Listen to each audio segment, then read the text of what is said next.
Putain, des Fatal Bazooka, moi. Comment éclater un bouton en direct?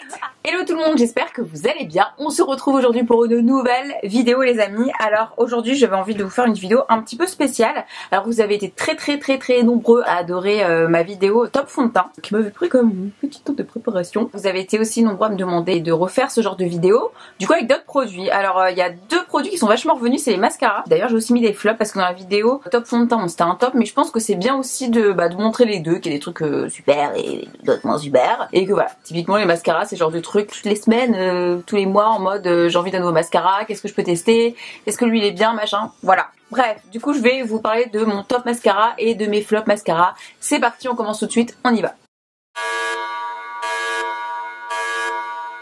Alors je voulais quand même commencer en vous disant que ce n'est pas parce que je dis que ce mascara est super, qu'il sera super sur vous. Parce qu'on n'a pas toutes la même nature de cils, c'est comme les fonds de teint, on n'a pas toute la même peau.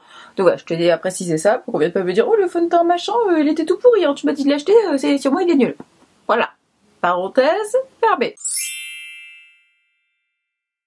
Alors vous allez voir que je vais vous parler de plein de prix différents, trucs de grande surface, de genre Cefo, de plus cher et tout machin, donc il y a vraiment de tout. Moi j'ai des cils qui sont de nature, bon si vous connaissez vous savez, mais sinon j'ai des cils déjà longs de base, donc la longueur c'est pas un truc que je recherche forcément dans un mascara, mais ils sont pas très fournis, ils sont pas très épais quoi, ils sont assez fins. Donc voilà, moi je cherche pas mal, c'est tout ce qui est volume, courbure, épaisseur, surtout l'épaisseur j'adore ça, et s'il fait les 3 bas on est trop content quoi. Il y a des mascaras que j'ai plus, je vous mettrai des photos parce que je les ai plus, parce que je les ai finis et je les adore, ou d'autres je les ai donnés, et c'était nul. Je me suis fait des petites notes. On va commencer avec les mascaras de grande surface. Alors bizarrement il n'y en a que deux qui pour moi se démarquent, que j'adore et que je rachète mais sans problème. Pour moi il y a deux marques qui se démarquent, il y a Maybelline et L'Oréal. Je les trouve très fort en termes de mascara de grande surface. Mais il y en a que je déteste et il y en a que j'adore. Donc dans ceux que j'adore, le best of the best pour moi est le cils sensationnel. Alors celui-ci, je l'aime trop. Alors celui-ci c'est pour tout ce qui est volume, cils démultipliés, donne beaucoup de volume, brosse avec 6 tailles différentes de picots, formule allégée en cire, ça se voit parce que il est très léger à porter, il fait pas de paquet. Et il n'y a pas d'effet de carton. Et il fait vraiment penser au By Terry, mais version beaucoup moins chère en fait. C'est vraiment un mascara que j'adore de ouf. Pour avoir bossé l'année dernière dans le Make Up Squad pour Maybelline pendant 1 an, j'arrêtais pas de l'utiliser. À chaque fois on avait le choix. Avec tous les mascaras Maybelline qu'il y avait, je prenais tout le temps celui-ci. Bref, donc lui, j'adore. Deuxième, je vous mettrai une photo là parce que pareil je l'ai plus, c'est le Mississippi de chez L'Oréal. En tout cas je vais vous rediriger vers le blog parce que j'ai fait un article dessus, bon ça date d'il y a peut-être 1 an, 2 ans, avec des avant-après, c'est plus parlant. Et le Mississippi bah voilà c'est pareil, c'est du volume, de la longueur, plus de longueur que l'autre, je trouve qu'il n'y a pas trop de longueur dans le cils sensationnel. Donc il y a des picots courts pour le volume et des picots longs pour la longueur, donc voilà vous avez les deux, donc ça c'est plutôt cool. Et vous pouvez faire plusieurs passages, c'est pas le genre de mascara qui va vous faire des paquets ou qui va cartonner tes cils quand tu mets une deuxième couche et tout. Je déteste ces effets cartonnés dans les mascaras et Dieu sait qu'il y en a plein qui font. Donc ça c'est mes deux mascaras préférés de grande surface. Ensuite les autres mascaras qui sont pas en grande surface, donc chez Cefo, sur internet, ce genre de trucs. Tout d'abord le Better Than Sex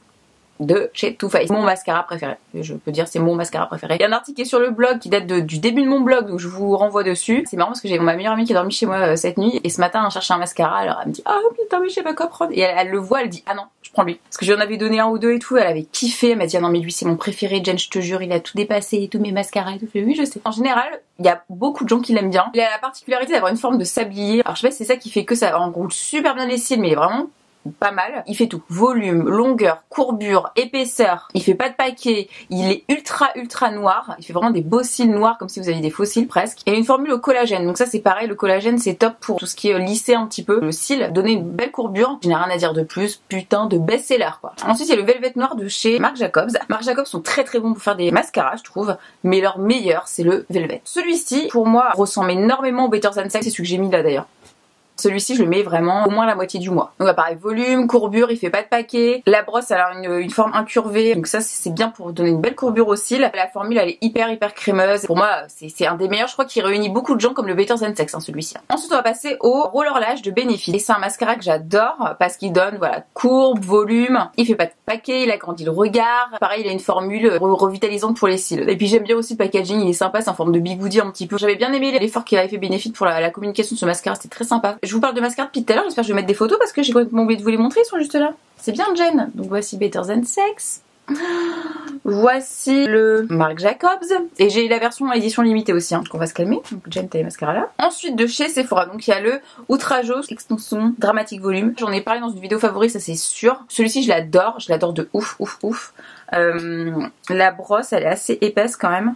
Et moi j'adore les grosses brosses comme ça. Celui-ci volume, longueur, bon, ils font tous à peu près le même truc. Hein. Je crois que c'est le mascara qui me fait le plus de volume, de toute façon c'est écrit. La brosse elle a des picots coniques, c'est pour pas avoir de paquet en fait.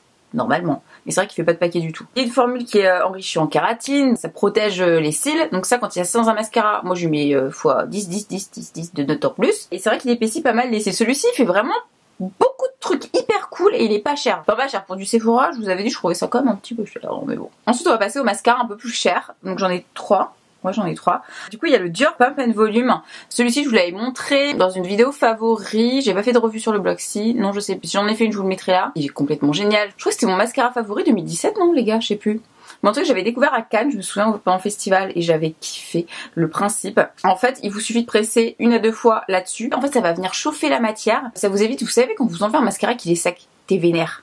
Voilà. Et ben Dior ils sont intelligents les gars. C'est pour pas que ça fasse ça, c'est génial. Alors eux ils parlent d'une brosse XXL, je trouve pas qu'elle soit très XXL. Après c'est vrai que les picots sont quand même assez épais, ça c'est clair et net. Il y a beaucoup de picots, ce qui fait qu'il s'englobe vachement bien le cil. Celui-ci il a vraiment un effet faux cil. Mes premiers mascaras de luxe que je me suis payé c'est les mascaras Dior, c'est les Dior Show qui pour moi ont toujours été des super bons mascaras. Mais celui-ci est supérieur au Dior Show, si vous voulez mon avis. Ensuite un autre que j'adore et qui pour moi est un indémodable. Alors Chanel et le volume de chez Chanel. Alors ça c'est un mascara qui est hyper connu chez eux. Celui-ci complètement ouf. Il fait du volume, il fait une belle courbure parce que là si vous voyez la brosse elle est bien fournie. Je crois que c'est la brosse la plus fournie que j'ai. Et celui-ci fait vraiment du volume de dingue. Les cils ils sont démultipliés. Autre truc hyper cool c'est qu'il sèche assez rapidement. Et ça c'est cool parce que voilà quand tu touches ta paupière et que t'as tout niqué et que tu dois me prendre un coton-tige t'es un peu vénère. Mais voilà chez Chanel c'est mon préféré de la marque en tout cas. Je vous dis ils en ont sorti plein après, enfin des nouveautés et tout. Mais ça reste mon préféré. Je sais pas si je le mettais ou pas parce qu'il est pas en vente en France et c'est chiant. C'est le Charlotte Tilbury, le Legendary Lashes. Celui-ci c'est Baby Boo qui l'adore. Elle me dit ah mets-le et tout. Elle connaissait pas la marque et quand elle l'a essayé tout elle m'a dit mais c'est ouf. Et d'ailleurs elle a quasiment envie tellement me l'a vidé, saloperie. Ça fait un petit peu comme des fibres j'ai l'impression alors que pas du tout. Je déteste les mascaras fibres. Alors là, il n'y en aura aucun dans cette vidéo. Sauf dans mes flops. J'adore, c'est tellement souple. Lui c'est pareil, il fait une épaisseur de cils assez dingue. Longueur, volume. Dedans il y a de l'huile de tamanou. Et ça j'en ai déjà parlé dans une vidéo soin. Je sais plus pour quel produit. Et des mélanges de cire. Alors ce qui fait que la formule, je crois que c'est une des meilleures formules que je peux avoir dans tous les mascaras que je vous ai montré. C'est vraiment une formule qui est hyper sympa à travailler. Souple, légère, agréable. Si vous allez en Angleterre, si vous avez l'occasion ou je sais pas quoi, testez-le, achetez-le, il est trop bien. Sinon il se trouve sur fil unique et je suis dégoûtée parce que là j'en ai plus et je l'ai fini. Quoi. Ensuite, on va terminer avec les flops. Je crois que j'aurais jamais été aussi rapide pour vous parler de produits que j'aime bien. Je suis choquée. Hein. Et les mascaras, je vais vous parler en flop, c'est que vous les adorez. Donc je ne voudrais vexer personne. Moi, il y en a qui me conviennent pas du tout. Typiquement, celui-ci, je vous en ai parlé dans ma vidéo crash test Gigi Maybelline. Le concept, il est sympa, les petits trucs comme ça, là, la petite poussière, ok, d'accord et tout. Mais non, je n'aime pas les mascaras fibres. En fait, c'est juste pour vous montrer que voilà, moi, tout ce qui est fibre, c'est pas possible. Le principe, pour celles qui connaissent pas le principe des mascaras fibres, c'est en fait, vous avez une base blanche pour apporter un petit peu d'épaisseur. Pour, comment dire, préparer un peu le cil, lui donner un peu plus de galbe, on va dire. Et vous avez une partie noire pour recouvrir ce que vous avez fait juste en dessous et qui va encore plus démultiplier, c'est ça la logique des mascaras fibres, l'effet. Mais le problème avec les mascaras comme ça, et moi j'ai toujours trouvé, c'est que mélanger des couches déjà, c'est provoquer des futurs paquets dans tes cils. Toujours. Premièrement, j'aime pas pour ça. Deuxièmement, j'aime pas parce que bon là c'est un peu de la poussière ou je sais pas quoi, enfin je ne sais pas. C'est que mettre une base blanche avant, c'est hyper chiant à recouvrir. Donc c'est pour ça que tu vas mettre plein de couches de noir pour atténuer le blanc et puis bref c'est la merde et puis à chaque fois tu dois recommencer, c'est nul. Ça donne pas de volume, ça change rien, c'est même pire que mieux. Il fait pas d'araignée, non merci, je déteste ça. Je vous montre celui-ci mais il y en a plein. En général, il y a aucun mascara fibre que j'aime. Quasiment. Ah si peut-être le Pro Fiber était pas mal. C'est parce qu'il était noir des deux côtés. Eux ils ont été intelligents L'Oréal. Voilà. Ensuite, je l'ai pas ici parce que je l'ai donné. Le Better Than Sex version waterproof parce que je vous ai montré lui mais il y a la version bleue. J'avais fait un article sur le blog il y a très longtemps où je l'avais plutôt un petit peu descendu parce que j'étais hyper déçue quoi en fait parce que c'est mon mascara préféré et je m'étais dit waouh une version waterproof ça va être génial. Bah non en fait il va waterproof du tout. Truc à chaque fois que je le mets. C'est le genre de mascara, j'en ai très peu des comme ça, mais quand j'en ai je pète les plombs. C'est le genre de mascara quand je le mets, vous savez, il bave sur la paupière du dessus et puis bah c'est la merde quoi. Sur moi, hein. Il y a des gens qui l'aiment bien, hein. Mais sur moi je trouve qu'il fait ça et je suis pas fan du tout du coup voilà.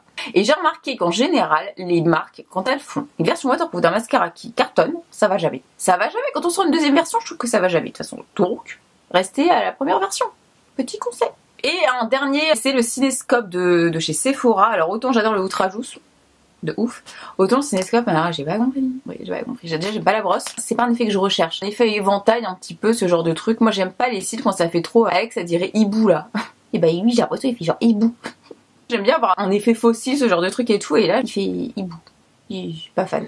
Bon voilà les amis, écoutez, j'espère que cette vidéo vous aura été au moins utile. J'ai voulu faire un petit peu le récap. En tout cas, j'espère que ça vous aura un petit peu aidé dans vos choix, aiguillé. Peut-être qu'il y en avait que vous connaissiez ou d'autres que vous connaissiez pas. Et voilà les amis, et surtout dites-moi vous en commentaire quels sont vos mascaras préférés du monde entier. Tout prix confondu, moi je veux juste savoir des nouveautés, des trucs que j'ai pas testé, des trucs que vous avez envie que je teste. Dites-moi ça en commentaire et dites-moi aussi vos flops parce que bon, on a tous une petite histoire avec les mascaras. Surtout si vous voulez d'autres vidéos de ce type. Et si cette vidéo vous a plu, mettez-moi un petit pouce là, tous maintenant, tant que je parle, vers le haut. Donnez-moi des idées si vous voulez que je fasse les anti-cernes, mon top rouge à lèvres, mes flops soins, enfin je sais pas, dites-moi. C'est vous qui décidez de tout sur cette chaîne. Je vous fais des gros bisous et on se retrouve très bientôt pour une prochaine vidéo.